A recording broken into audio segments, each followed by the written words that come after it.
Now, Fake Sagan asked the question. Actually, he asked two, both in relation to the case that's apparently going on in the US where a healthcare corporation called Cigna denied a girl a liver transplant, thus directly causing her death. What he asked was this: can a corporation be charged with murder, and should it be possible to charge a corporation with murder?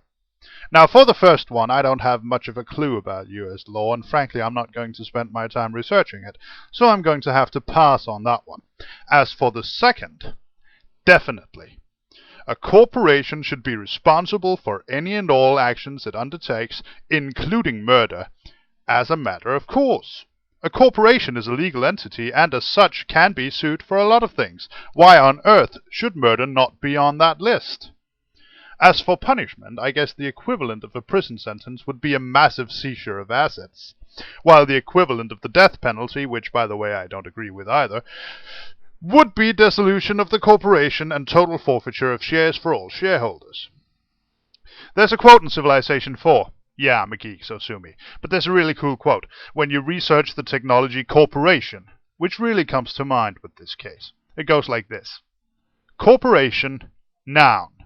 An ingenious device for obtaining individual profit without individual responsibility.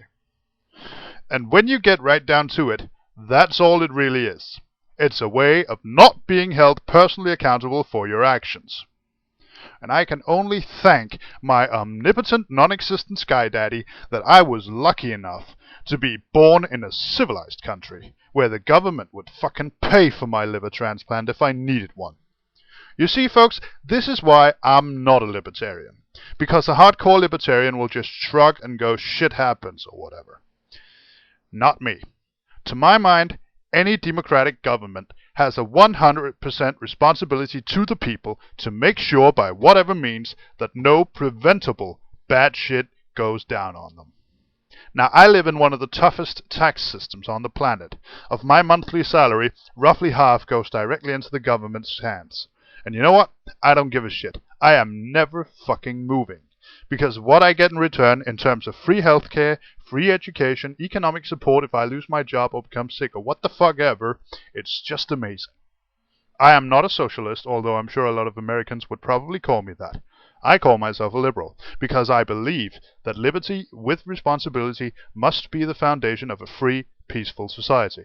But, taken too far, liberty becomes anarchy. And what this case is a symptom of is a healthcare system that has taken the natural, logical route from anarchy to despotism. And the fucking corporations like Cigna are at the top of the heap. If you want that, fine. But I'll take my insane tax rate and my free healthcare. Thanks all the same. But that's just my .02 units of assorted currency. Have a good one. Peace.